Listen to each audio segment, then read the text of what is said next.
It is the first week of September, which means we're, just about a month before the NHL regular season begins. This is the Clean Hit Podcast, and we've figured what better time than now to rank and tier all 32 NHL teams. Gives you a little bit of an off-season recap, gives you a preview of how the season may go, and we'll probably have a little fun with it. Maybe some hot takes. Definitely show us what you think in the comments. Where we way off on this tier ranking or are we spot on? Let us know your thoughts. But first, Corey, how are you doing? Like you said, hockey season's just around the corner, right? So Yeah. obviously lots of excitement around that. You see NHL teams, they tweet out a player like yesterday was Austin Matthews. So 34 days until the season starts. So today's 33. So who's, I guess, Patrick Waugh, 33? I don't know who a current player Ooh, with that's a good 33 is, one. but yeah. Yeah. That would be my favorite. I mean, that's my favorite number. So that would have been mine if I enough. had made it to the NHL. I would have picked 33. Awesome. Yeah. Oh man, I can't believe it though. It's actually not 100 degrees in Phoenix today. We've gotten some rain. The nights are getting a little bit cooler. It feels like autumn, what we call Hockey autumn weather. out here. Yeah. Even though Arizona it'll still hockey weather. be Arizona hockey weather, yeah, just not sweltering anymore. But yeah, you can kind of feel the excitement. It feels like things are just about wrapped up. Don't think we'll get really any big surprises. Maybe Edmonton goalie situation, but otherwise, I think the teams are pretty well set. Yeah, there's not much left out there in free agency or restricted free agency. I know like Mason McTavish still needs a new deal, but they'll get that figured Yeah. out. And then like who's the best unrestricted free agent left? Probably I don't know. There always surprises me who's yeah. like out there. And they'll get camp invites, so they could potentially get a contract in a Exactly. couple of weeks here, like us last year with Yamamoto. So Yep. Yeah, and just kind of really quickly, I don't think the team's going to have any big name camp invites like we did with Yamamoto last year. It really doesn't feel I like hope there's not. room on the roster. Maybe a defenseman, or I don't know. I But think now even with Ingram coming back, like got three right. We have so many goalies. forwards. I know, too many forwards, a lot of Mhm. defensemen with good depth there. So I feel like what you see is what you get for the Mammoth, at least. Yeah, I feel like generally PTOs are kind of a waste of time. I know last year it turned out well with Yamamoto, but usually like Yeah. they're almost always getting released. And for part of it, they're there because they're doing a favor for the agent, or you need to hit the requirement for a number of veterans to play in a preseason game. So you bring in a guy who can play a couple preseason games, and then 2 weeks later you let him go. So he comes in, plays a couple games, gets a couple free meals, and then he's gone. Yep. Well, let's get right to it because last year when me and Kenny did this, it took like a whopping 2.5 hours. We're going to try to keep it quicker today. So I made the tiers as Stanley Cup Finals. So I would say this tier, we can only put 4 teams in here, 2 from the West, 2 from the East. So the 2 teams most likely to make it to the Stanley Cup Finals. The remainder of our playoff teams fighting for a spot, the not so good tier, and then the McKenna tier, which is obviously going to be our bottom. We're just going to do this in alphabetical order. So starting right up with Trent's favorite team in the league, the Anaheim Ducks. I think there's 2 spots that they could be fighting for a spot because of how weak the playoffs or the Pacific is, or that not so good tier. To me, I lean with a not so good tier. That's kind of where they were distance from Utah last year, and I know they made some changes. I think not necessarily the Quenneville edition, but getting rid of Cronin is huge. I'm curious to see how Quenneville does with having been removed from the NHL for so long, and there's such an age gap between himself and some of the key players there. But I'm not that's convinced where, it's a great coaching move, to be honest. yeah, It could easily be exactly what this team needs, but there's this kind of Babcock vibe mhm. to it too, where he just may not be the guy for a younger team or for the NHL period anymore. So the other big piece here is Gibson is gone, and I know they got Mrazek Finally. back in that trade, but if Dostal isn't the guy and you're relying on Mrazek, I mean, the Red Wings know how this went, or Chicago knows how Yeah. that went, and that could be a big issue here. And that defense core is still very young. We got thin. Let's see. Lacombe, Ratko Gudas still. Truba is a nice addition for a vet. Zellweger and Minchikov are all very young on the left side of Lacombe, Zellweger, and Minchikov. They have a nice sprinkling of vets in the forward roster. They still have Killorn, obviously. Added Kreider, which I think is going to be a fairly decent addition as far as leadership goes. But Mikhail Granlund, that was the other big ad. But Yeah, losing $7 million. Zegras, crazy. Losing Zegras is going to sting a little bit. I think culturally it may be good, but that's a lot of skill that left. And again, you replace it with the aging Kreider, Granlund, who had a really nice year last year, but I don't know if I believe that he will repeat it. And Killorn, I think, is well past his prime. Yeah, and as much as a pain in the ass as Zegras is, they got like Ryan Poehling and a couple of picks back. So just the talent disparity between those two. I think Anaheim is very similar to another team in the Pacific in San Jose, who I don't think they're going to be very good, but in a year from now, I think they'll both make a pretty good jump then, but they're still a year away. Yep. Agreed. Okay, we'll keep on moving on. Boston. I got to put them in the McKenna tier. Yeah. They're or maybe at the very back of the not so good. They always tend to surprise me. I'm going to leave them in not so good for now. Fair enough. I would have them in McKenna, but I can see putting them in the not so good because they do still have Pasternak, so they have a 100-point winger there. And I think Swayman will have a bounce back. He had a bit of an awkward year last year, missing camp, and everything was kind of off kilter. But I mean, you look at the rest of that team, and right, and then you look at the division they're in, right? So you got to play Toronto regularly, Tampa, Florida, Montreal is going to be pretty good. So that's going to be hard to get those points. Division. Yes. Just a lot of needs to go right for Boston to be more than bad. And they can begin selling. As soon as they begin selling, then the signals are there. If they were to move Pasta, holy cow, that team is going to be bad. But again, it's still the Bruins. They still will play to that identity of being tough. McAvoy and Lindholm as kind of your top pieces of your back end. It's still pretty decent. And again, goalie situation's better than a lot of teams in the league. So right now, I think you got to put them in the not so good tier. And again, once we start filling these out, I think they'll be near the back end of that. But all right. Buffalo Sabres. How many teams are we putting in McKenna? 5? Yeah, 4 to 5, I would say.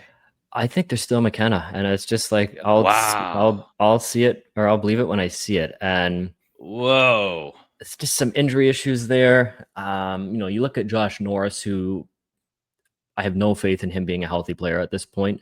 The young team, I don't like a lot of their veterans, like Jason Zucker. We saw him in Arizona. There's a lot of pieces there for sure, especially on the back end when you got Owen Power and Dahlin, and now you got Michael Kesselring. But I don't really like a lot of what's going on in Buffalo. And again, same as Boston, they're in that division, right? So good luck getting points against Toronto and Tampa and pretty much any team in that division. Ottawa, Montreal. Yeah. So they're still McKenna until they're not. Yeah, I don't know, man. I was going to say maybe at the end of fighting for a spot. I look at the roster and I still just think like there's a lot of intriguing pieces here if they put it together. I don't know about the goaltending situation. Obviously, we love knowing Josh Doan is there and hoping that he can bring a lot of character. But yeah, you lost Peterka. That top 6 does look a little wonky right now on Daily Faceoff. It's listed as Zach Benson, Yuri Kulik, Tage Thompson, Jason Zucker, Josh Norris, Alex Tuck. I wonder if Lindy Ruff is the first coach fired. Probably his last year anyway. On that. Yeah.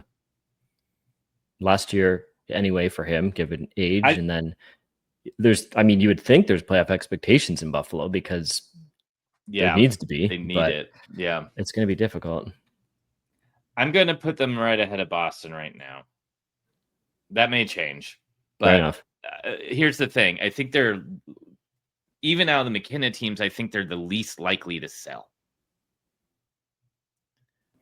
I don't think they have the pieces to Um, sell anymore, and well, I just feel like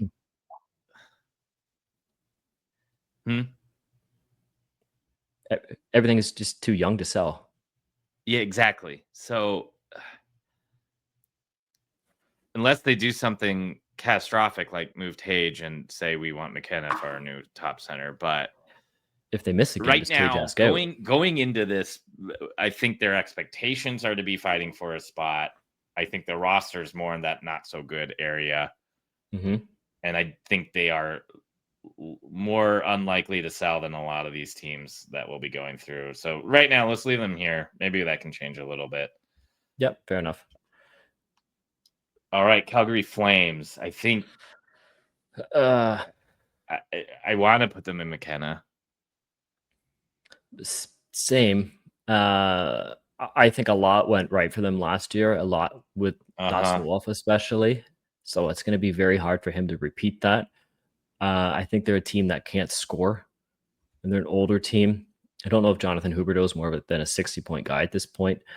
Kadri has some term, but I wonder if he is a piece that gets moved. I think Exactly. teams will pay for him. Yep. I like a lot of the pieces, like Connor Zary, but Mm-hmm. I don't know. Is he more than like a second liner? It's kind of like shades of Arizona when you're just hoping you can get 20 goals out of this guy and 20 goals out of that guy, where Yeah. there's just not a lot of star players. And then you look at the whole Anderson situation. Is he going to get traded? So Yeah. the one benefit for the Flames is just being in that Pacific Division, right? Where there's a lot of comparable teams that they can get some points off of. Yeah. I mean, there are still a lot of Rasmus Anderson rumors out there. Kadri rumors, obviously, as well. And I think when you have those rumors floating around, it indicates that the team is willing to move those pieces in order to tank into the standings. And yeah, I agree. I think this is a team that's the young core pieces that they do have in Zari, and I mean, even the addition of Morgan Frost in some capacity here. Coronado is another name that was starting to kind of come through last season, but I just think that those are going to be more of those second, third line guys down the road when all is said and done. And you got to keep building then. I mean, they got Zane Parak waiting in the pipelines. Fortunately, Mm-hmm. they kind of played themselves out of a nice pick this year. And I think they probably are more likely to be bottom five than Yeah, I mid. mean, you look at last year and everything went right for them, and they still didn't make the Mm-hmm. playoffs. So Yeah. they didn't really do anything this summer either. I mean, I know they brought in Morgan Frost ahead of last year's deadline, but no real other Yeah. big changes. So I just I don't think see I'm it going there. to put them at the bottom of McKenna. Yeah, fair enough. Oh, and I guess we should clarify if you have not heard, McKenna is potentially the second coming of a McDavid level prospect. Will be selected first overall this year. So that's why that tier is there. These are the teams that will be selling and hoping that the hockey gods give them some mulatto luck and win a potential generational prospect. All right, Carolina Hurricanes. I think this is a playoffs for sure. It's a top Yep. team in the East or not? I think playoffs for sure.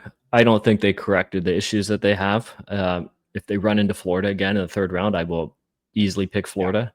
I Yep. like some of the changes. I'm a Condre Miller fan. I like Nick Ehlers, but I don't really think Nick Ehlers is a playoff player. He had a decent playoff last year in Winnipeg, but I don't think he's a difference maker for them. And that's really what No. they need as a difference maker. They tried that last year with Rantanen and he didn't fit. I like Freddie Anderson, but he's always hurt. I like Kochetkov too, but I don't know if he's going to win you a Stanley Cup. And there's a lot of good there, but I just don't know if there's great. And I think that's going to continue to hold them back. I agree. The nice thing with Hurricanes, and if you're a Hurricane fan, though, is there is some pieces in the pipeline that could start making a big impression on this team. Nishishkin is one of those players who may take a big step this season. But until you see more star power, I think they're one of those teams that have a lot of depth and can beat you with it. But when you're going up against a true elite player, a game breaker, if you will, a guy who can totally change the momentum of a game, you're going to struggle. And I just don't see them with players like that. Shevnikov's probably your closest player to that caliber. And last year in the playoffs, he really struggled, especially on the discipline side of things. So they'll be interesting to see if he can tighten up that game and maybe take that next step. But yeah, right now I think they're maybe at near the top of the tier of the playoff teams that are potentially a cup contender favorite, but not there yet. Chicago, straight to McKenna, right? Yeah, Bedard, and now that's it. A nice contract for Nazar, but there's just not a lot there for Bedard to work with. So we'll see what he does this year. Can he hit 70 points? Maybe, but there's some he hasn't even hit 60 yet, right? I don't believe so. Yeah, but he'll continue to get better. But you look at that team, like look at the blue line: Vlasic, Rinsel, Kaiser, Levshunov, Del Mastro, and Connor Murphy. Right, that's easily the worst blue line in the league. I do like the Spencer Knight addition last year. Yeah, he's going to get shelled though. But this is his opportunity to be a number one. But then there's just not the depth there. It's coming. This is a rebuild that's gone a little bit slower than Utah's and a little bit slower than San Jose's. And I think there is some intent there. Chicago is probably one of two teams in the league who's not really focused on this season, right? Because there is that McKenna prize. So if you can get McKenna and put him on Bedard's wing, there's your new. I mean, that's potentially beyond what they had in Kane and Taves. Oh yeah, or Bedard on McKenna's wing. That works too. Yeah, it would be absolutely disgusting, and we cannot let that happen, and it won't because we'll get to it. But I think it's been predetermined where McKenna's going. I'm just gonna. Who do you want to see win McKenna? I guess, and we'll need to talk it through more. I need to think of maybe get that to the end once we have our five there. But I think right now, I mean, the Flames would be great because they've never really. I don't think they've ever had a lotto win. I don't know when their first overall would have been. First overall pick either. It would just help with balancing the league a little bit with the top prospects too. And I mean, especially after Edmonton picks 4, Calgary can have 1 at the top, right? So yeah, and I'll get to my other pick later. Colorado, the Avalanche. I think they're playoffs. I think I don't think they're Stanley Cup. 2 West, 2 East. Yeah, I don't think they're going to come out of the Central though, so I don't think it's them. I like a lot of the pieces. They're a lot like Carolina, where I mean, obviously they have the stars like McKinnon and Makar, and I think Blackwood is maybe a little bit underrated. But I don't know. I just don't know if there's the depth there. They're not nearly as good as the team that won the Carolina. It's like they have 2, almost 3 backbreakers, or game breakers, but the depth's not great. The goaltending's questionable. Arguably, I think they look better on paper this year than last year. And what are your expectations for Landeskog? I don't know, and I don't think I have any. Yeah, how many games did Nichushkin play last season? I don't think he. I think he missed a lot of the season. Right? He did miss a lot of time. They brought in Brock Nelson at the deadline, and then they gave him the extension. Yeah. Like I like a lot of the. Yeah, he's still there. I like a lot of the pieces, but I don't think this is a Stanley Cup team. I think they have a better chance to get to the Cup Finals in Carolina. Yes, I would agree to that. Okay. I'm going to put them ahead of Carolina then for playoffs. Okay. And I would consider them in that Stanley Cup tier, but let's keep on talking through it all first, and maybe that will change. Columbus, the Blue Jackets, surprised everybody had such a fantastic season for all the tragedy that came into last season with Johnny Gaudreau passing. The team played with their hearts. The young kids took a big step. Was that who they are and the trajectory they're on, or was that a little bit of everything went right? Because at one point they had the top goals for per game at home across the entire league. I I remember mean, they were that on unstoppable for a little bit there, but they did I come like the down to coach earth there. Me too. I would put them probably top of the not so good. That's kind of where they've Not always fighting been. for a spot, huh? No, because I think there's going to be 2 or 3 other teams that are comparable, if not ahead of them by a couple of points. They didn't really do anything in the summer. They brought in Charlie Coyle. A lot of nice pieces there. I think you're going to have to bring in continue to. Severson? Steven Severson. Was he? He's on the lineup here. Was he brought in this summer? Or was he already? I don't remember. He was on Montreal, right? Or was he there last year too? Though I don't. No, he was there last year. Sean Monahan had a nice bounce back year. I think he'll probably take a step back. Maybe not a gigantic step back, but I think he'll take a step back. But I like a lot of the pieces. Could take another step forward, same as Kent Johnson here. He could. I like him. I like Marchenko. I like Kent Johnson. I like Sillinger. I don't know. I don't think it's enough for playoffs. Okay.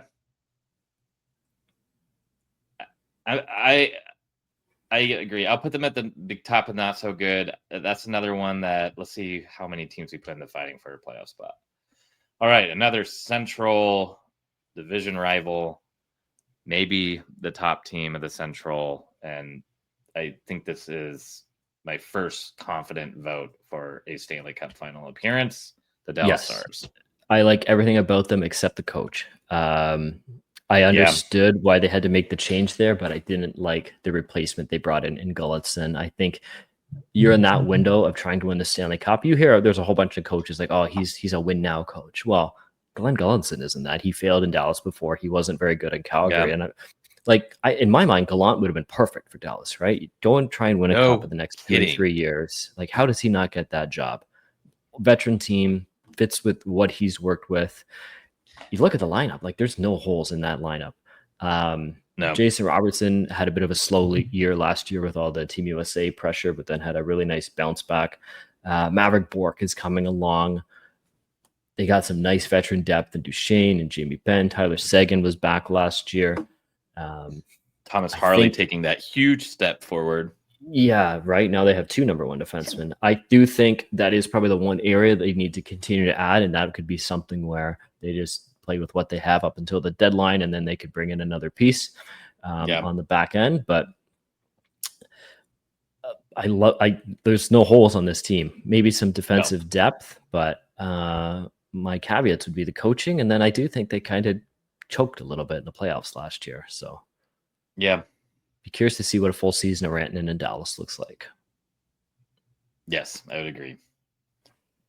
But yeah, I think star power, game breakers, you got it all in the depth.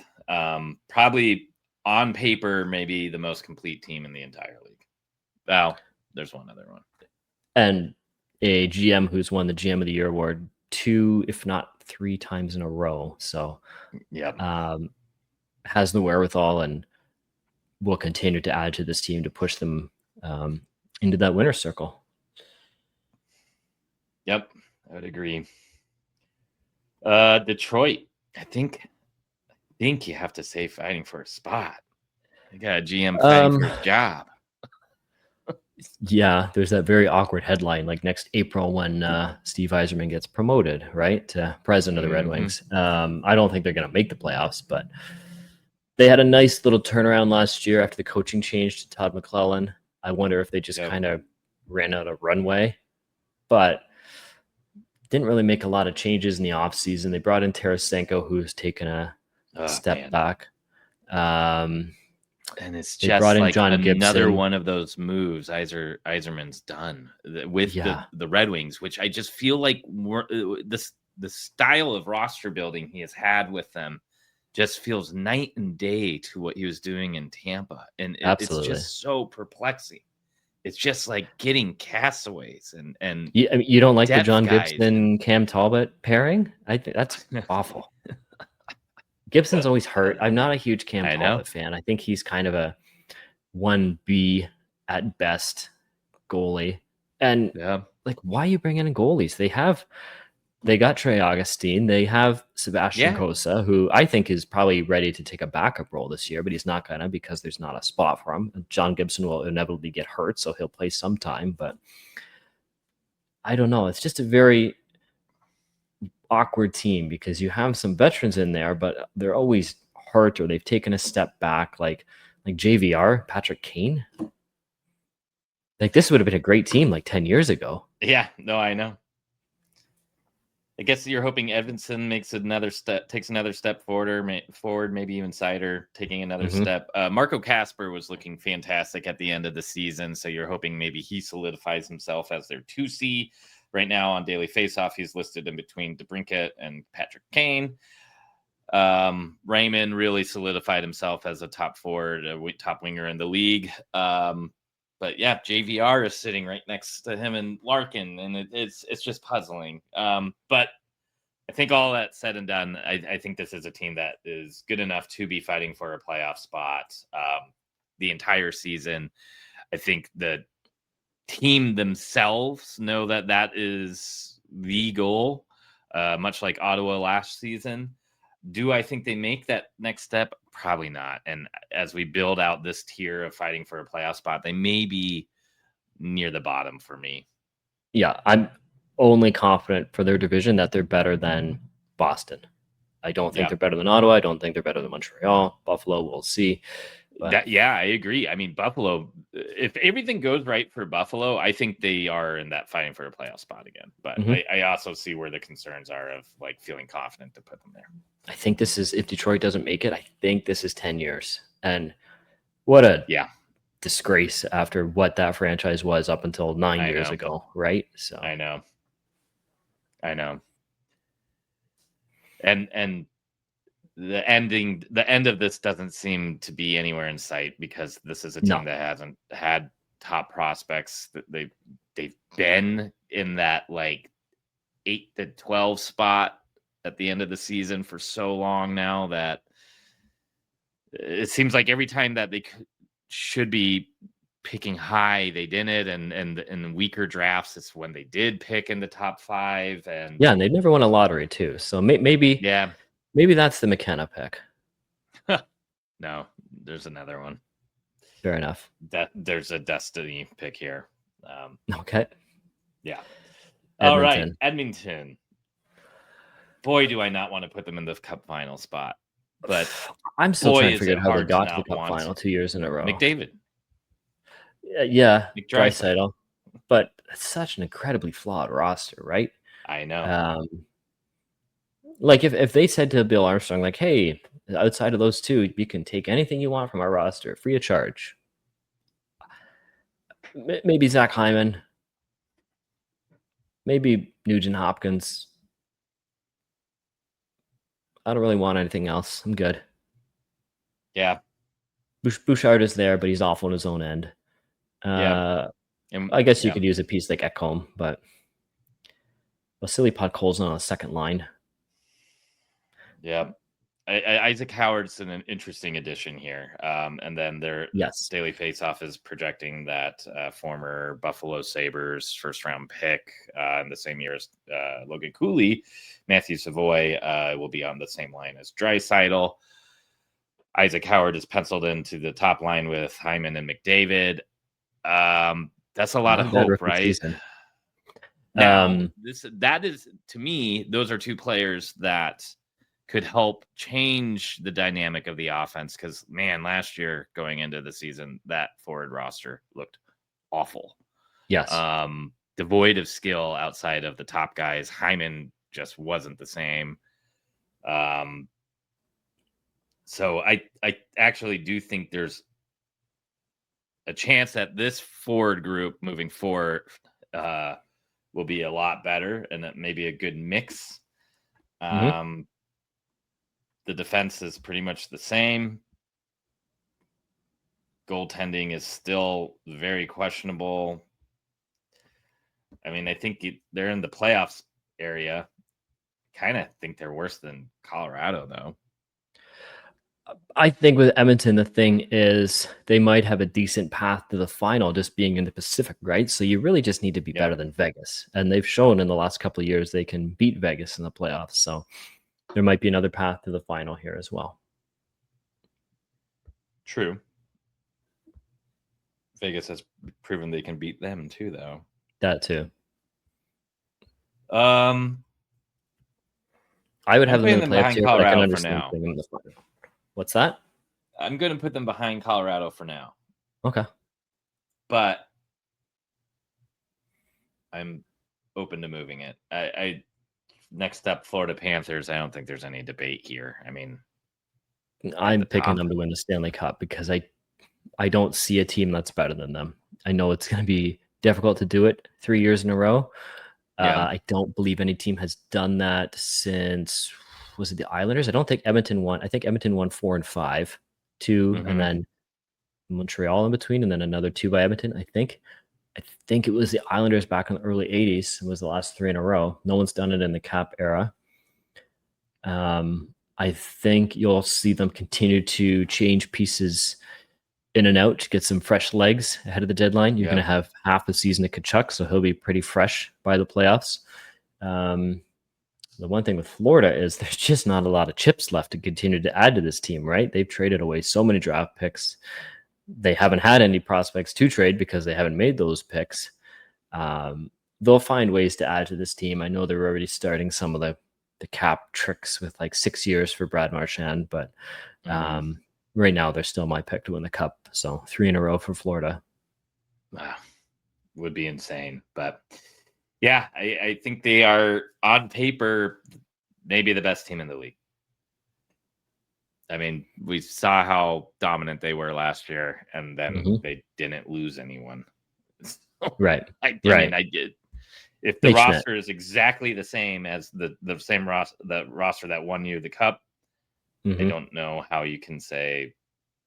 I guess they lost Nate Schmidt to the Utah Mammoth. Yes, Vanacek, but and Vanacek, difference makers. They're all still there, right? And there's so many. There's, I mean, not only the big names, right? Like Barkov and Reinhardt and Ekblad and Bobrovsky, but Verhaeghe and Bennett and Rodriguez and Seth Jones. There are so many pieces on this team. I know. Yep. Stanley Cup. Yeah. All right. Moving on. Los Angeles Kings. I don't know why whoever made this tier list made their logo so big. So obnoxious. I think this team is lucky to be in the playoff tier because I think they are a whole lot worse than last season, but they are in arguably the worst division in the league. Yes, that's definitely going to help them. Didn't like any of their additions, Cody CC and some of the other names they brought in. It wasn't even like additions through subtraction. It was just bad addition. Yes, that. Saying that, there's still, I forgot they brought in Corey Perry. Wow. Yeah. There's still enough of a core there. Kopitar, Doughty, Kemper can drag them to the playoffs. I think LA is going to be one of the teams that we're fighting with to get one of those wild card spots. No, because they will probably have the third spot of their division. So Vegas and Edmonton in whatever order. And then, LA might be the next one, right? Because we're not including Calgary. Vancouver's really the only other team in the Pacific that I would. So they might be in just off of that. So they're going to get in, and then they're just going to get smoked in the first round. Lose to the Oilers by Edmonton again. Yeah, right. I am moving more and more toward getting rid of this playoff format because watching the same matchups every year. Go back to the 1-8, right? Let's see LA versus Winnipeg or something. So I agree. Yeah. Yeah, I think they are lucky to be placed here.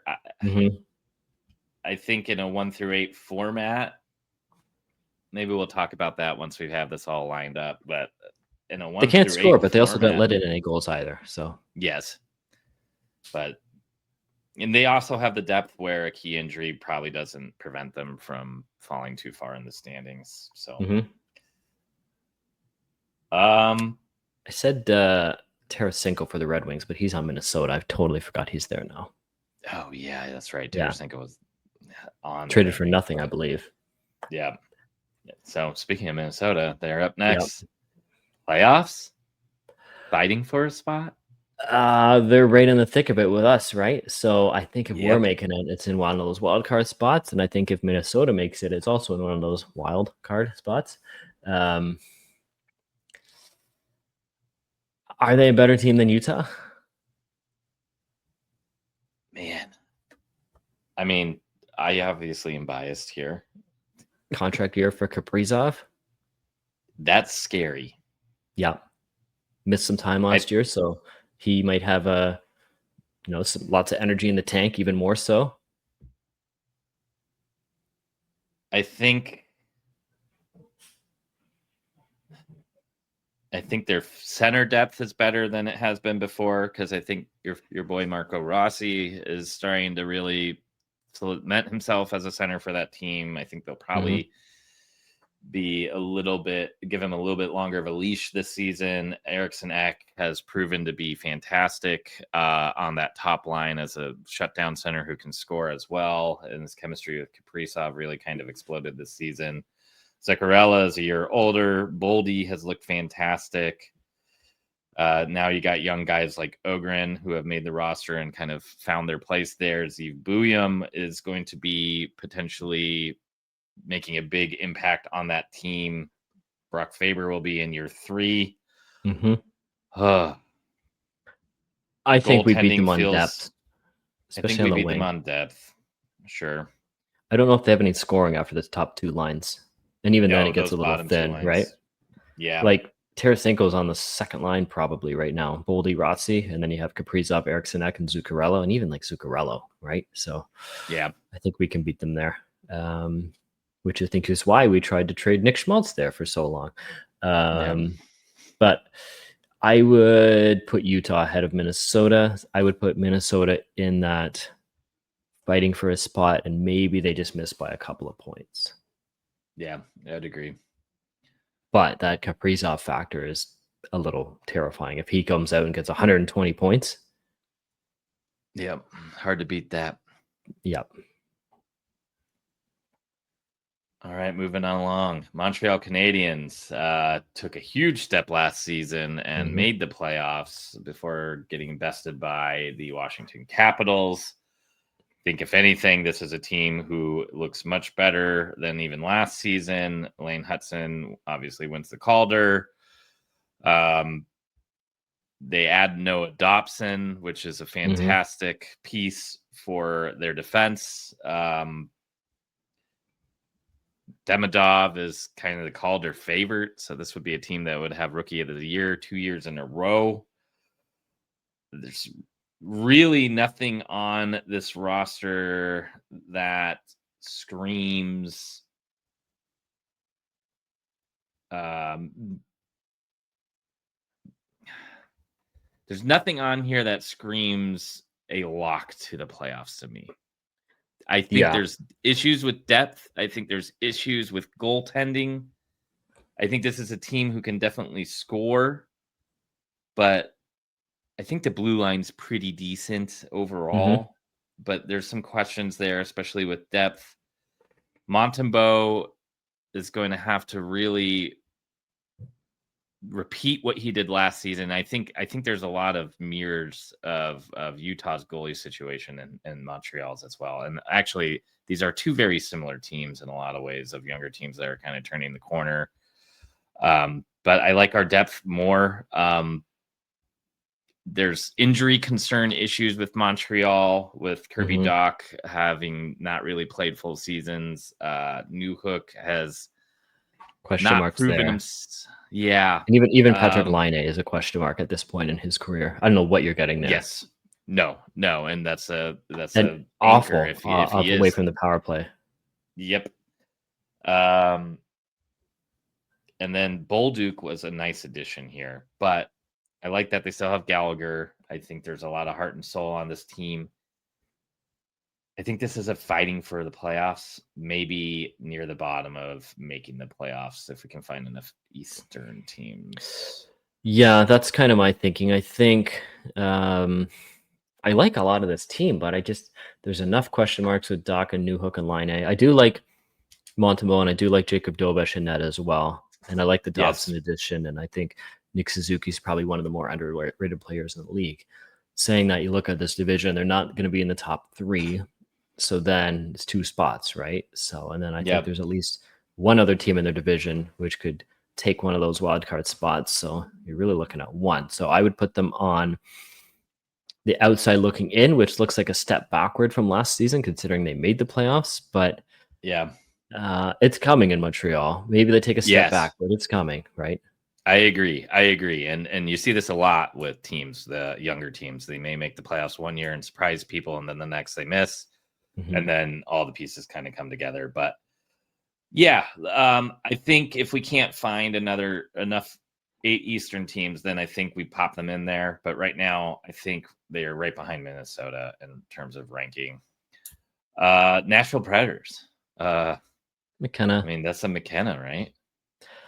Yeah, I don't like a lot of what they've done. No. I think they need to stop fooling around with this O'Reilly thing, and he does not have any sort of trade protection. So, and they would get a killing for him if they moved him. Yeah. I would start with moving him. Plus, it's an older team, right? So, Stamkos has taken a step back. There's some pieces there who I wouldn't mind picking up, like a Michael Bunting or a Zachary Leroux, who are just kind of some dirt bags you can bring in. But I don't think they have any intention to sell. So I also think Nashville could be one of the first teams to make a coaching change as well. And I think that was pretty close last year. I agree. Now, there's part of me that says a team with Philip Forsberg, Ryan O'Reilly, Marcia Scholl, Roman Yossi, and UC Saros shouldn't be bottom 5. So they may end up in the end of this not so good tier. But right now, my gut says they are going to be a bottom 5 team. But let's see how this plays out. Yeah, fair enough. The New Jersey Devils. I think they were. Yeah, that's the thing with them, right? They lost Hughes last year. They lost Hamilton. I think they're a playoff team for sure. Agreed. I think they're a playoff team. I don't think they're a Stanley Cup contender. Man, this team was so promising at one point. Yeah, and was it just injuries that derailed it? Yeah, partially, but I even feel like they lost that trajectory when they first added Timo Meier, and then was it 2 seasons ago adding Tyler Toffoli? Like, there's some too much too soon things that have, maybe, and all of these moves have looked really good on paper, and they did kind of seem like just what the doctor ordered to make this team and roster even better, but it didn't work out. It's really strange. I mean, you look at that top 6, it looks fantastic. I think the Palat signing was, I don't know. Didn't like the Connor Brown signing this summer, and I don't like Cody Glass, especially in the 4th line role. Dadonov is not really what you want on the 4th line. I did like you bringing really back... need Luke Hughes to take a huge step forward. Pesci was a nice pickup, but well, here's a scenario for you. It's March, and I don't know what moves out, but Quinn Hughes comes to New Jersey as well. Yeah. Right? Because that apparently is... If things don't work out in Vancouver, he wants to join the 2 brothers there in New Jersey. So we'll see. So then moving Simon Nemec and that giant... Yeah, because he was making some noise last year too, right? Getting stuck in wherever the hell New Jersey's farm team is. Oh, yeah. Binghamton? I'm in off-season mode still. I don't know. Yeah, I did like the re-signing of Jake Allen. I don't really like the 5-year thing, but at least it was a reasonable contract. It wasn't some kind of cap shenanigans thing. And he's some nice Yeah. insurance because Jacob Markstrom is kind of hit and missed some time last year with injury as well. So Yeah. so I think Yeah. playoffs. I don't think they're a threat to win a round. I think they're probably the same as last year, where they'll get in and they'll I probably think lose if in the they're first fully round. healthy, they could surprise, depending on who they match up to. Yeah, I think that's fair. But I don't If think they get, if they get, like the third spot in the Metro and have to play Washington. Yeah. Right. I could see them beating Washington. Yeah, I think that's fair. I just think they're off the path. They were like 2 years ago, a lot of people, I think even last year, I had them going to the finals. And Yeah. I don't think that's even a possibility anymore. And It's I'm not weird. entirely sure what changed. I don't either. I mean, again, it's pretty much the same players. Mm-hmm. Maybe just everyone around them got better. Like Washington came out of nowhere. Yeah. Yeah, I mean, they felt like they were on the same trajectory as Colorado for a moment there, where Jack Hughes was going to be their Nathan McKinnon, and he sure kind of like the Kadri back when Colorado had that kind of 1-2 punch, and you have some good potential superstars on defense, but it's stagnating a little bit. Mm-hmm. It's a weird mix. I think. Maybe they are a good fit for a trade then, because usually that is, if the mix is off, right? Then you got to fix it, and trade is the way to go. But yeah, I think they're playoffs. I don't think they're going to the cup. No. All right, the New York Islanders, who kind of accidentally gotten put into a tank position with winning the lotto. I don't think last season and missing the playoffs was the intention. I mean, they made it the year before. They haven't really sold too many pieces outside of Noah Dobson's, but I do think that is signaling that they're okay with stripping this down further, but you still have one of the best goalies in the league. So unless you're trading him, there's not many pieces you could trade. I mean, you still have Horvat, as somebody that we were thinking would be a nice fit for Utah, but it's one of those situations that, yeah, I mean, what team did we say was too young to sell off? Buffalo? Maybe Buffalo and the Islanders would be a good mix. Move out some of the youth in Buffalo and bring in some of these vets from the Islanders, like a Horvat or a Anders Lee or a Barzell. I don't really like the makeup of this team. I think they're very old. I think there's going to be some drama there with Patrick Waugh. There's a new GM, so potentially a change behind the bench there, right? GM bringing in his own guy. Waugh has clashed with Anthony Duclair last season. Jonathan Drouin has come in, and he has some history there, as well as not necessarily a problematic player, but there's always a bit of a side story with Drouin as well. So is McKenna bad? That's kind of what I'm thinking, if they're McKenna bad or if they're just a tier better than that. Like, are they who's better, Nashville or the Islanders? You know, it's crazy. I was just thinking this. Nashville may be better. Yeah.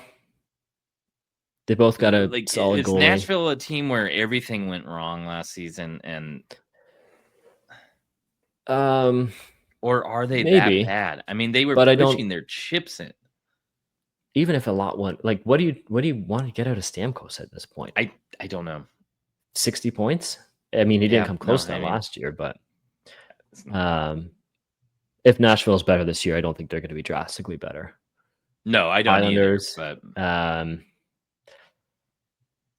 they're just such an old team and they weren't really in the fight last year either, right? So, and now they're a year older. So, and they don't have Noah Dobson, who argument could be made as blue line was their best player. All right, I only see two other teams I'd put in the bottom tier, and I think one may be on its way out. So I'm going to do right here, right after Nashville. Okay. So Calgary being the best out of these bottom feeders, then the Islanders, then Nashville, then Chicago right now. Oh, man, Chicago looks so bad on paper. And I do think if Calgary sells, they could easily go to the very bottom there. But yes, because they can't honestly, if any of these 3 teams sell, they could. The thing with Chicago is they don't really have anything they can move. No, Connor Murphy maybe, but that's okay. You bring in a second round pick, team, right? Yeah, yep. All right, the Rangers, surprise team who used to be kind of one of the top teams in the league, and then nothing went right last year as far as chemistry. Moved their captain, moved Trouba, move Kreider now, move. I mean, it was a strange season, and then things seemed to be shaping up a little bit after some of those big moves. They kind of got in a fight a little bit. Yeah. I definitely think they're fighting for a spot. I mean, this is still a team with Panarin, Trocheck, Lafreniere, who was former first overall pick in 2020. I feel like this is a make or break year for him. I do too. Lafreniere, like, get your shit together and get 70 points. Yep. Yeah, Panarin contract year. Yeah. But he could also be moved, Could be. This is another team. Is this a function of expansion? Because where's the depth? Right? Some nice names at the top, but it gets very thin very fast. And that blue line looks so much worse than last season, even though Gaborik may be kind of that piece they need. I want to rephrase this. This blue line looks way less quote unquote sexy than it did last season, where last season you had Keandre. I mean, even Trouba still had some shine at that point. Yep. Schneider was taking a big step forward. You have Fox. It just seemed young and dynamic, and then now it looks older and back and then. But it could be a better mix. It could be what they need is the thing. Yes, and it could be with a new coach, right? Bringing in Mike Sullivan, making him the highest paid coach in the league. Maybe these are some defensemen who can play Mike Sullivan hockey. Yes, and I always forget Gavorik's only 29. And also, I mean, just having Shesterkin in there, right? So I'm sorry, I keep on there's 30 wins right there.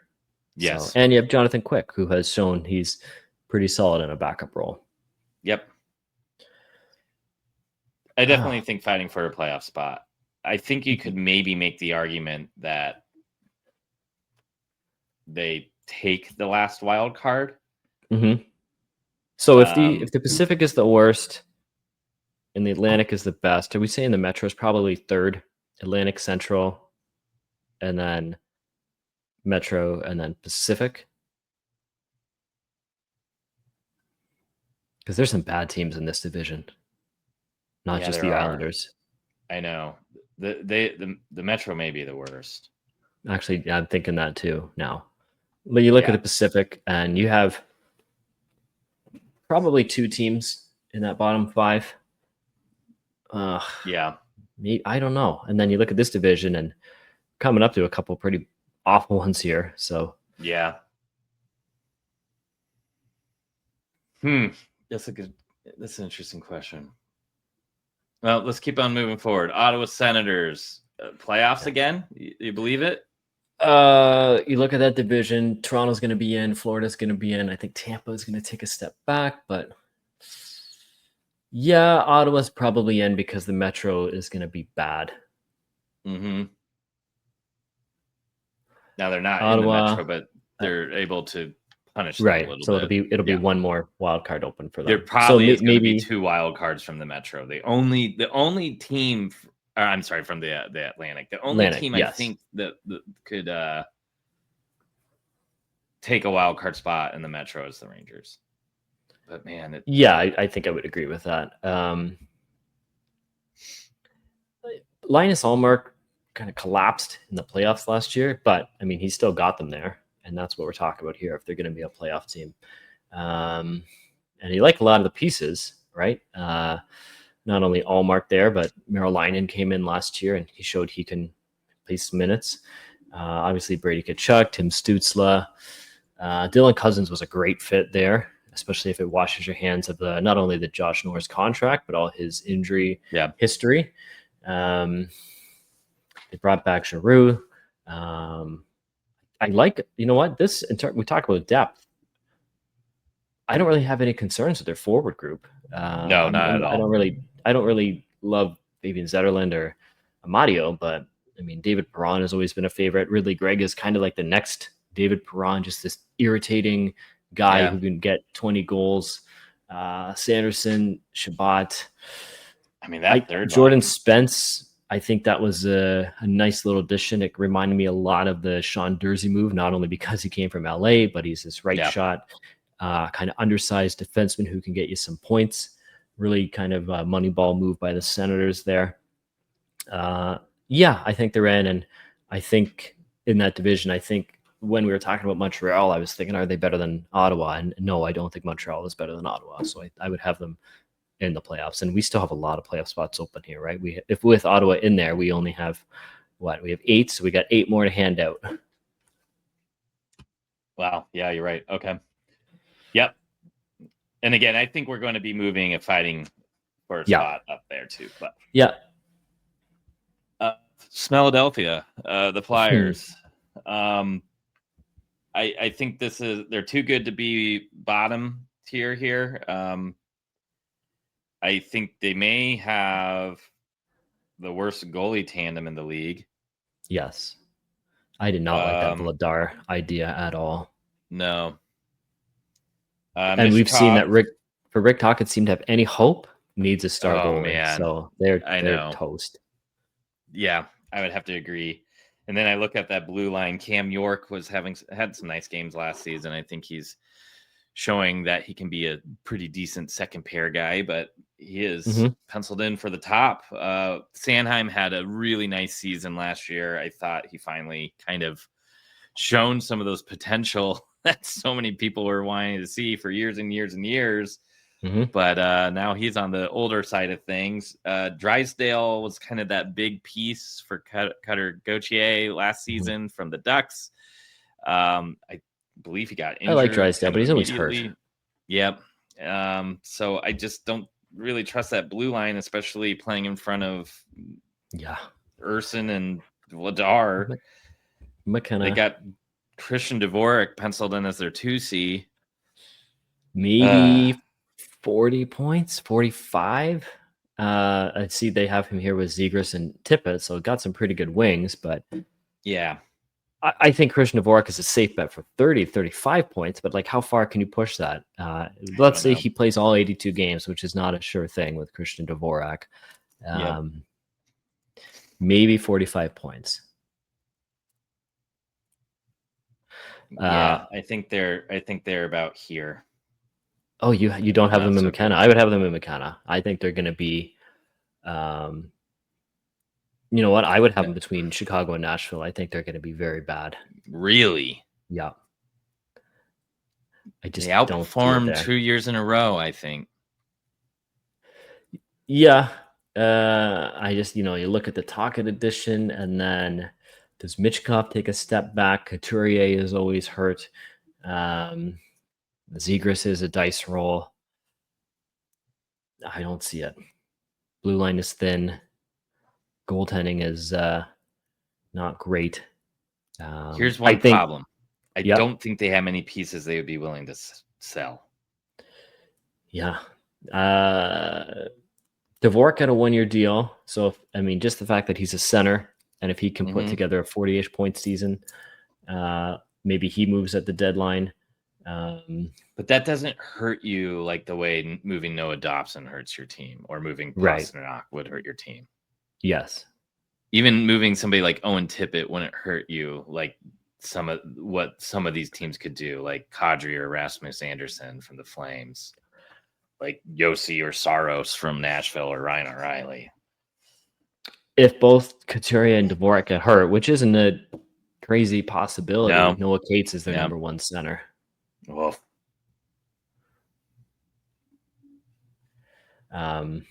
I do think they're in that McKenna tier, but I also think there's at least one more team from that same division in the McKenna tier. So maybe they're not there for long.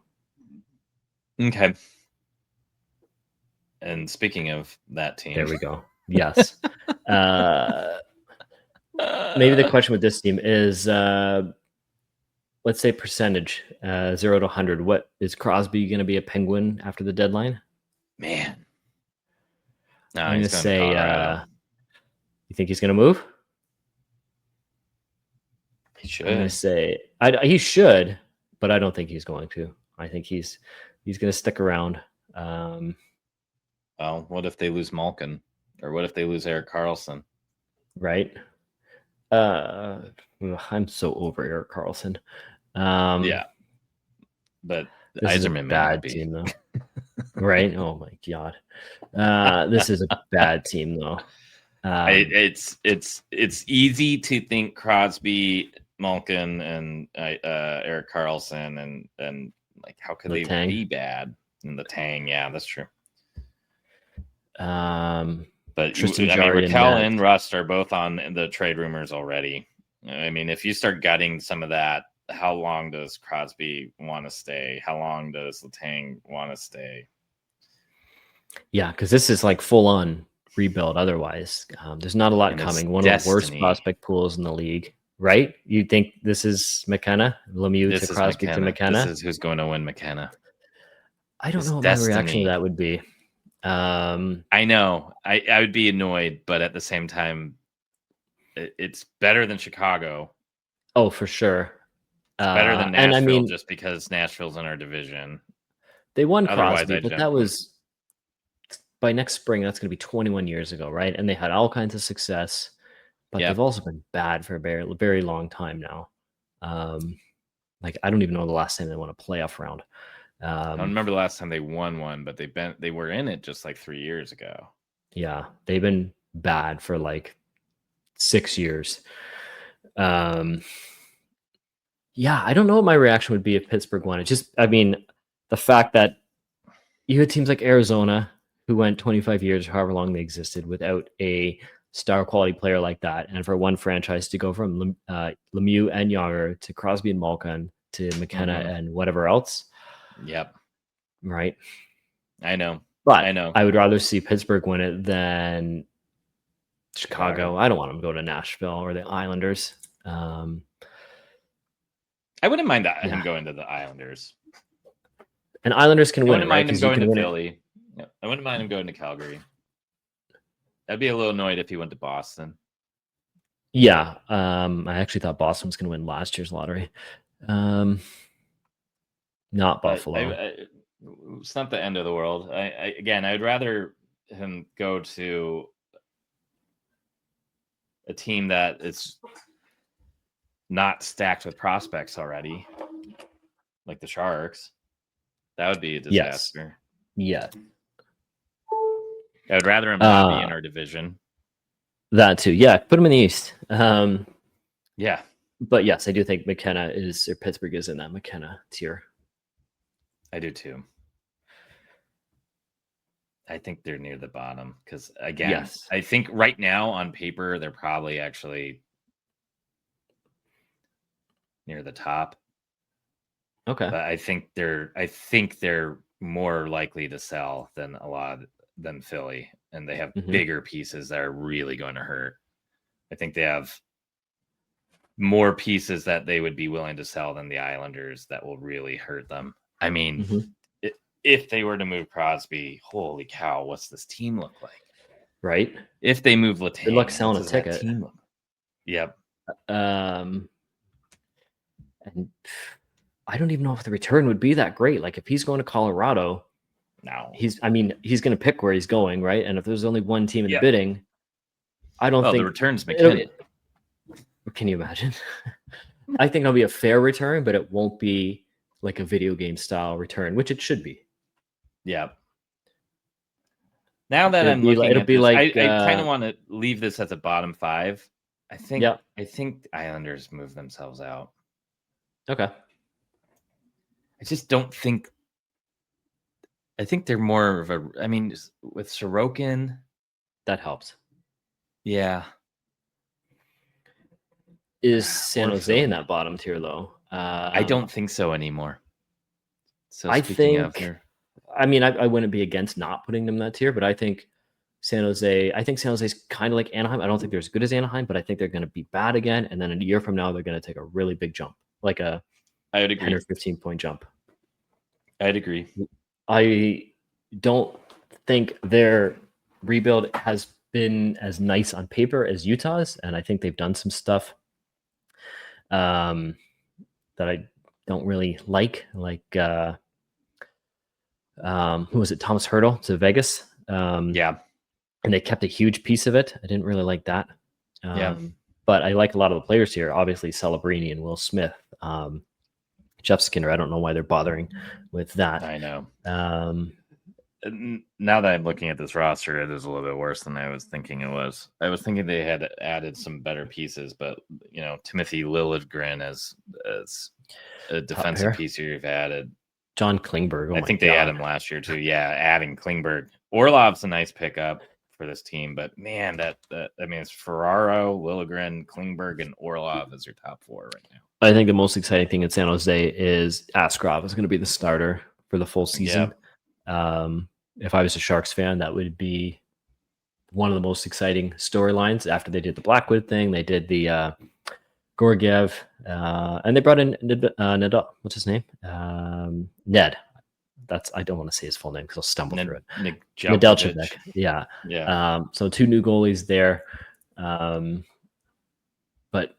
young goalies, especially Askarov. But I do think they're probably a year from making a big jump. Now it could be one of those situations. So right, I actually bumped Philly up into the not so good because I want to keep McKenna just bottom 5. Yep. Now let's say they start talking to the Islanders and they bring in Horvat or Barzal or Romanov. I could see them starting to take a jump, or maybe they are the ones who bring back. Oh gosh, what if they brought back Erik Karlsson? I know that's not exactly what they need, but I mean, I don't even know if just Karlsson being able to move puck it's a good thing for a young team like that. Or what if they were to be able to land Letang, or what if they take more pieces from Nashville and get Ryan O'Reilly to be kind of that second line center for them? I think they would be in that position to maybe make some moves to improve the roster a little bit with some of these vets, probably more so than, I mean, I know Chicago should want to, and I know they could too, but Chicago just doesn't have the same pieces. No.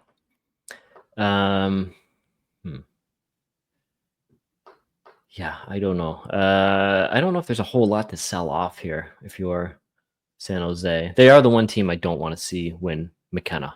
I know. Being in our division, they already won Celebrini. They don't need to win again. Yeah. Misa. That too, right? I think this is the last year, though, when San Jose is going to be... I don't know if they're going to be as bad as they've been, because the last couple of years, they've been brutal, especially at the start of the year. I don't know if they're going to be that bad, but I don't think they're in that not-so-good category. Yeah, I think you're right.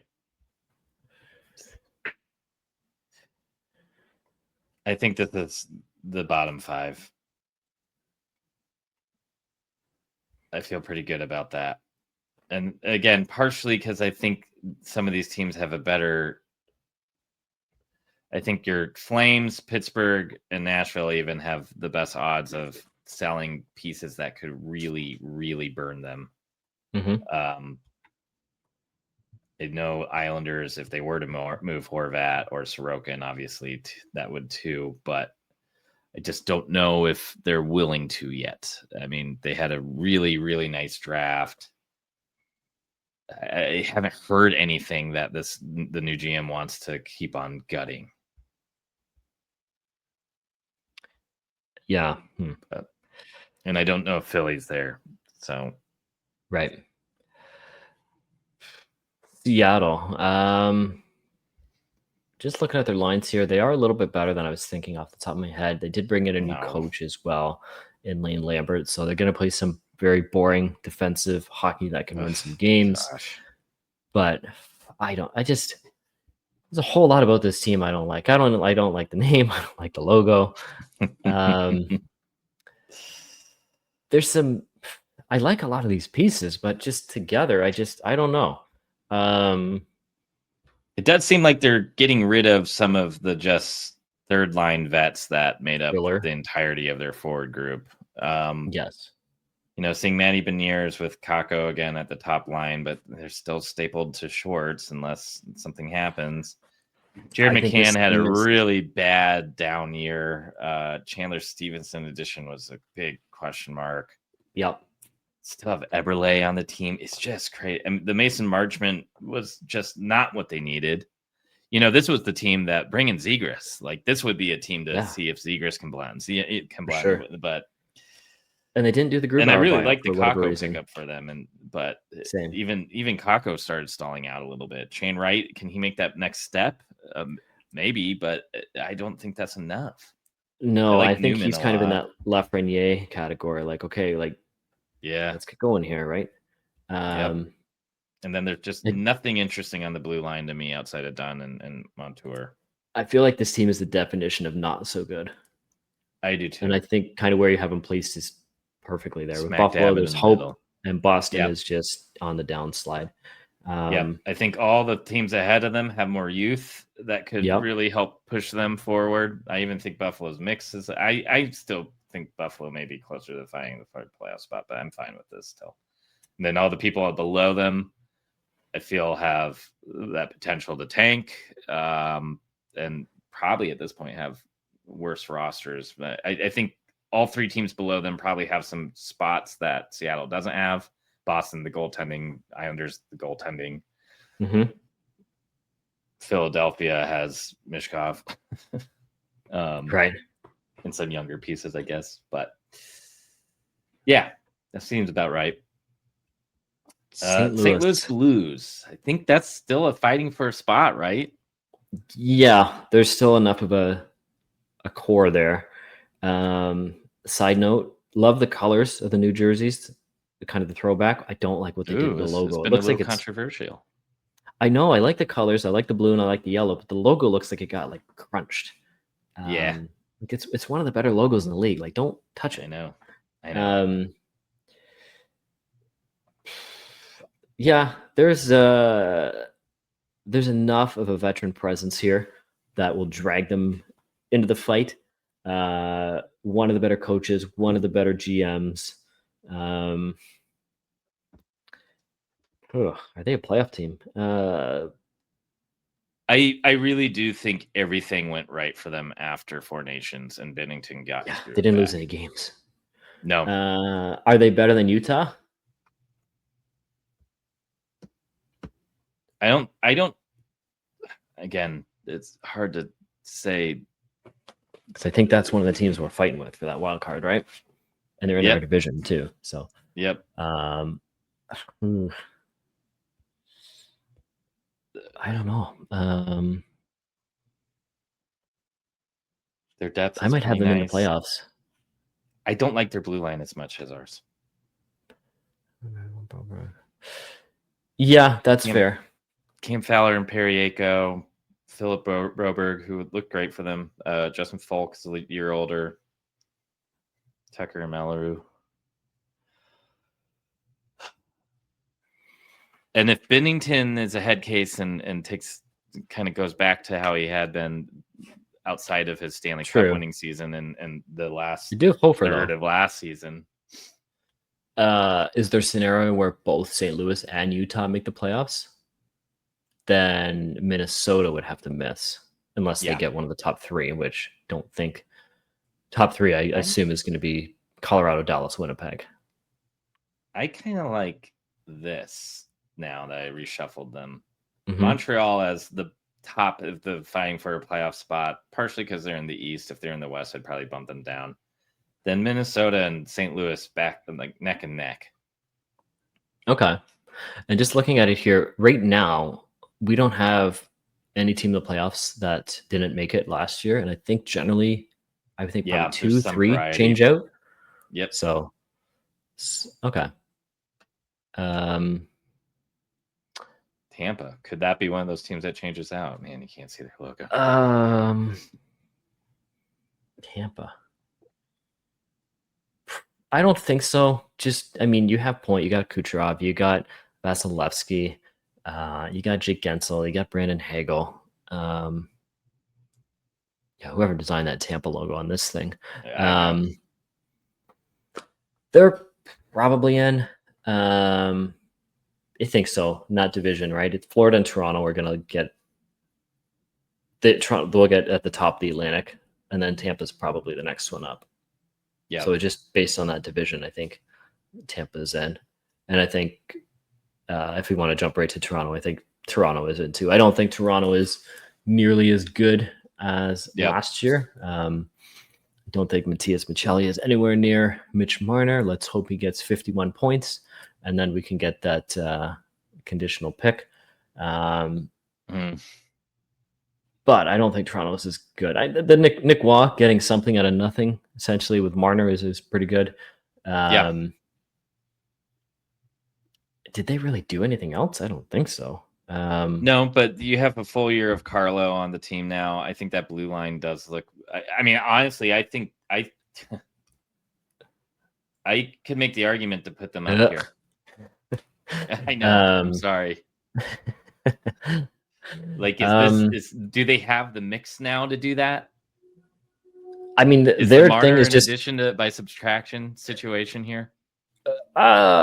No, because they still need to get to the playoffs. I think they're going to make the playoffs, but they basically subtracted a 100-point guy and replaced him with a 50-point guy. 50 points, like at best. What if they add Kadri?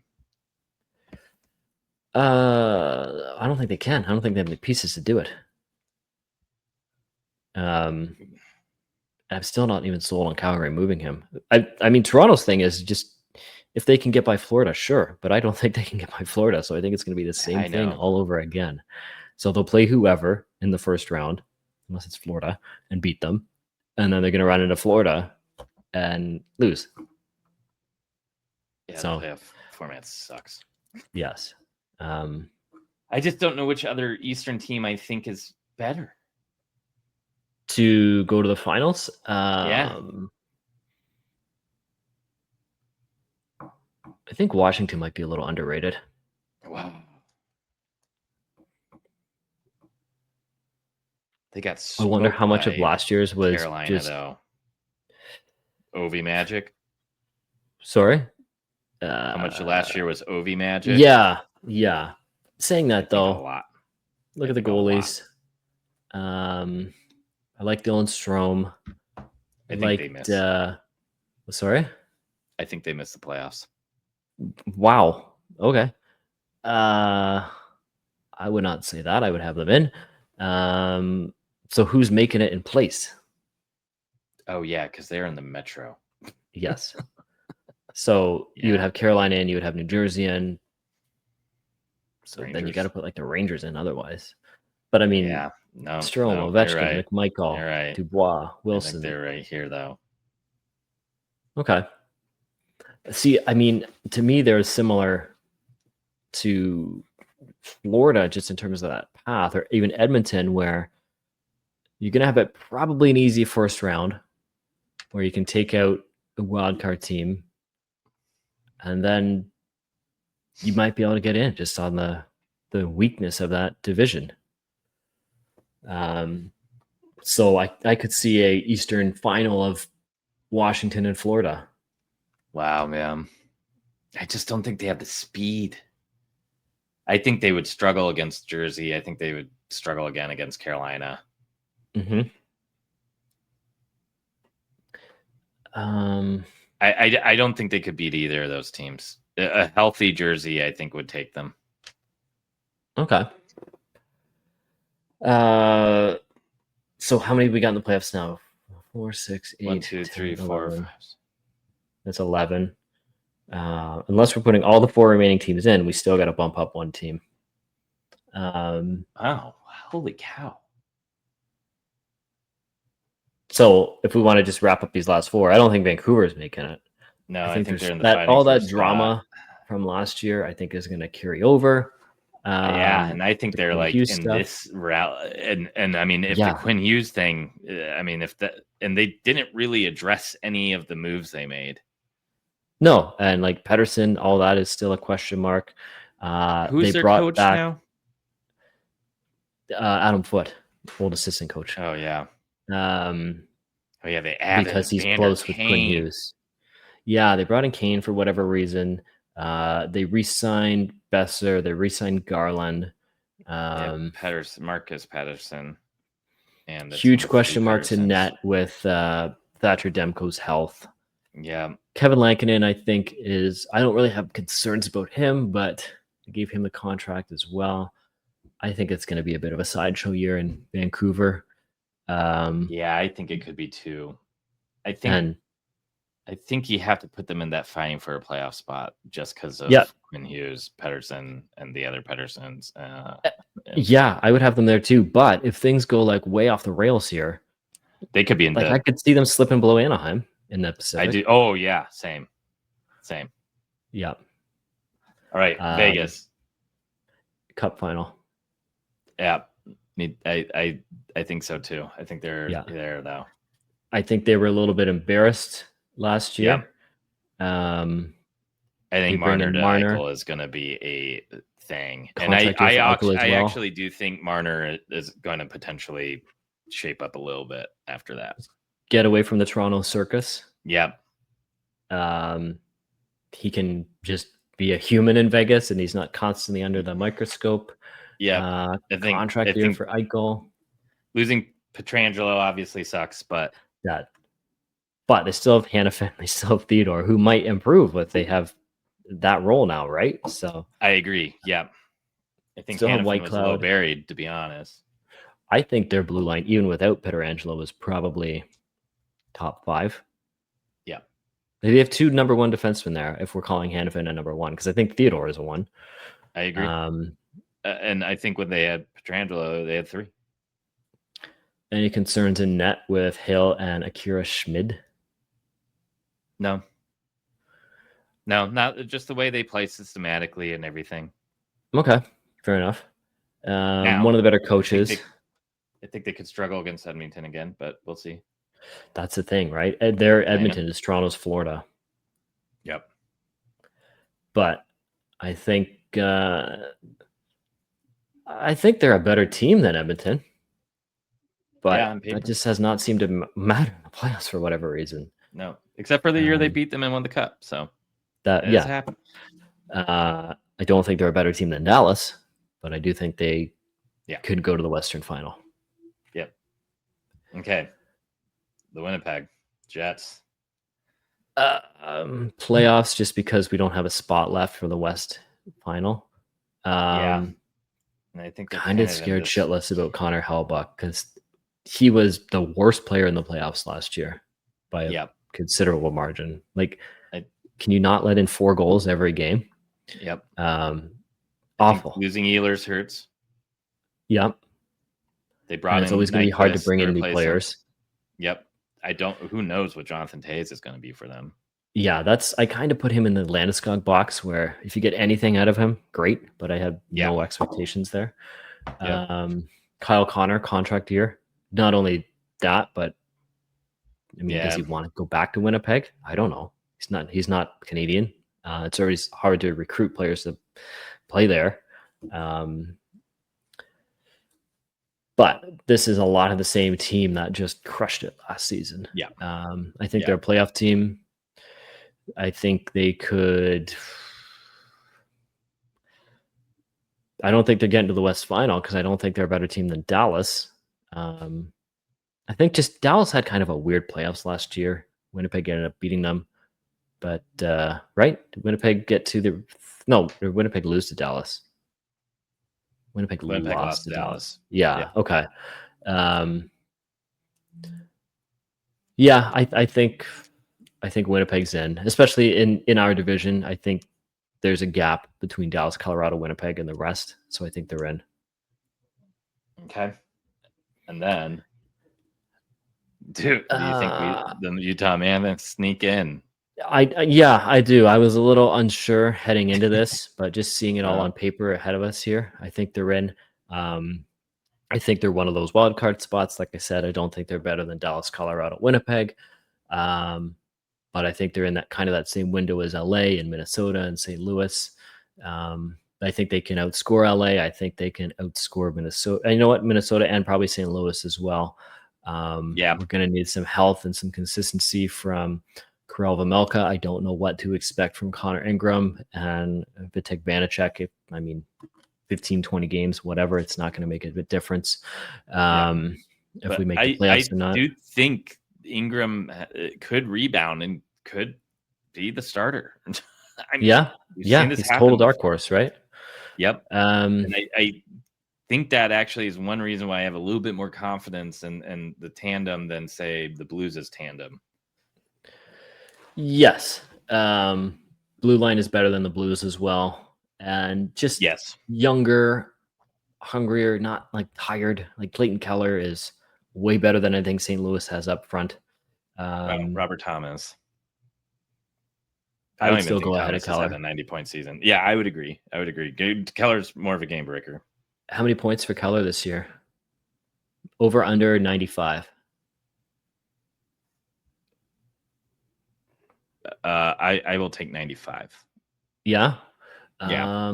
I do think he has a 100-point season. I've been saying that for a while. I do think it's coming. I don't know if it's going to come this year, but as soon as Cooley and Gunther get a little bit older, I think it's going to come. So yeah, I would have Utah in the playoffs. So in this scenario, they're probably playing Dallas in the first round. Oh boy. Yeah. Right, get in and then welcome. So what do we have this right? Do we have 8-8? Well, we need to move up an Eastern team for Cup final potential. Okay. If you want to do Toronto, you can do Toronto. I think it'd I be feel like Washington, that's but sure. right. I would maybe consider Jersey too, but I don't. This and again, this exercise is more like on paper and what we know about these teams. This is how I feel. If I was trying to plant a flag, I think maybe I would say Jersey, Mm-hmm. but I think Toronto. I mean, Toronto looked the best against Florida. Yes, for sure. They had them on the ropes. Yep, and I also think Toronto has the potential to make more moves than, say, Jersey does throughout the season to improve. Mm-hmm. And they tried last year. They tried with Rantanen. They tried with a couple Yeah. other things. Right now, I believe I could actually see Ottawa maybe being that team too. Just if everything falls in place mm-hmm. and they get great goaltending from Ulmark and everything goes right. I feel like they have more game breaking talent than Carolina. Ottawa. Oh, for sure. Yes. But I feel more confident saying that it's these are the top four. Okay. So in then that we need 12 here. scenario, 1, 2, I would 3, have 4, 5, 6. I would have Florida beating Toronto, and I would have oh god, I would think I would have Vegas over Dallas, and then I would have Florida beating Vegas for the Cup. A rematch. Wow. Yeah, rematch So what are we missing of. here? So that would be 4 years in the final for Florida, right? Because they lost to Yeah. Vegas and then they won 2. Yeah. Wow, that's a dynasty. Yeah, are we over? Okay, we need one Western team still. 1, 2, 3, 4, 5, 6, 7, 8, 9, 10, And one 14. Eastern. Oh, so is it 7 and 7? What we have? Yeah. So who do we have from our division? We got Dallas, Colorado, Winnipeg, and then us, and that would leave one spot. So then I assume we have 4 from the other. Minnesota. I feel like Minnesota gets in, St. Louis doesn't. So then who do we have from the Pacific? And we got Vegas, we got Edmonton, And the Kings. we have the Kings. So do you put one more Pacific, 2 or wild do you cards do from the St. Central So St. Louis over Minnesota?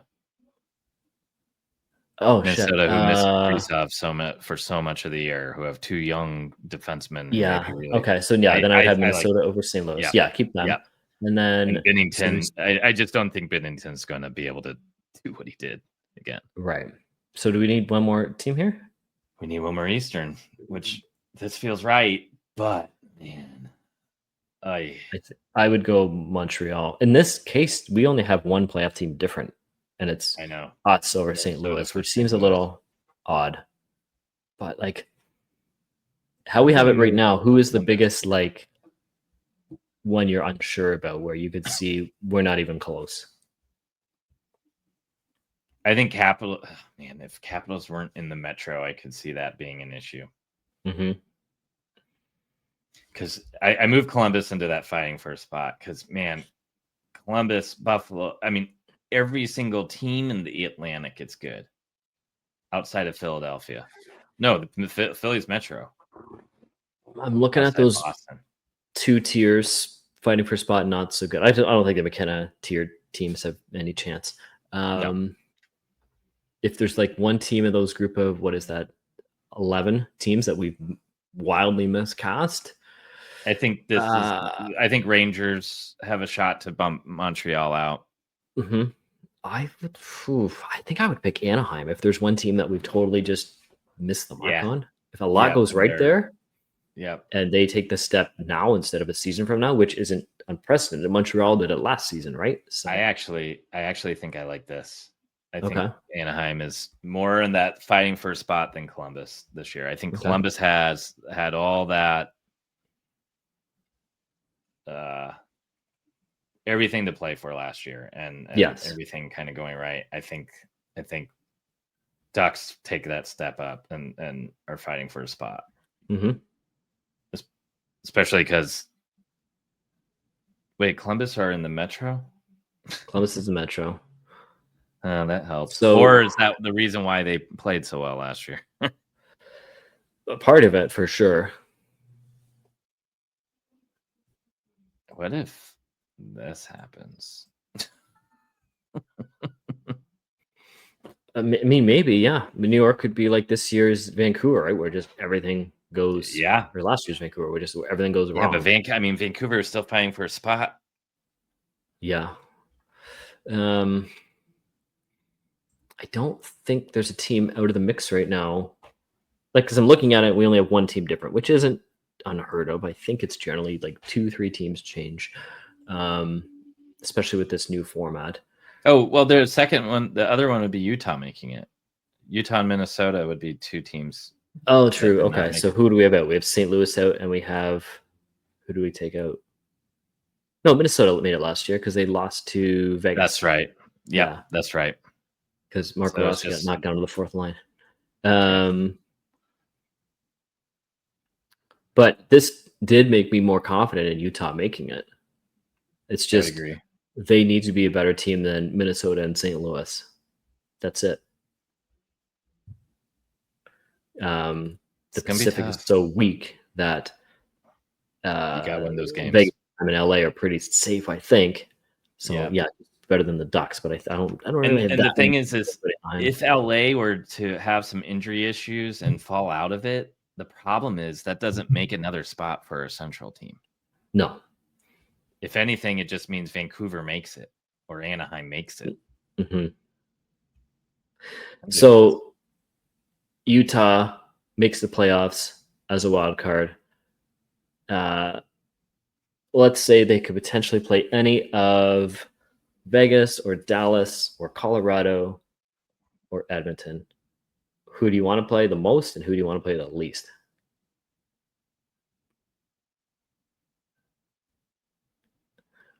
Vegas, Dallas, Winnipeg, or Edmonton?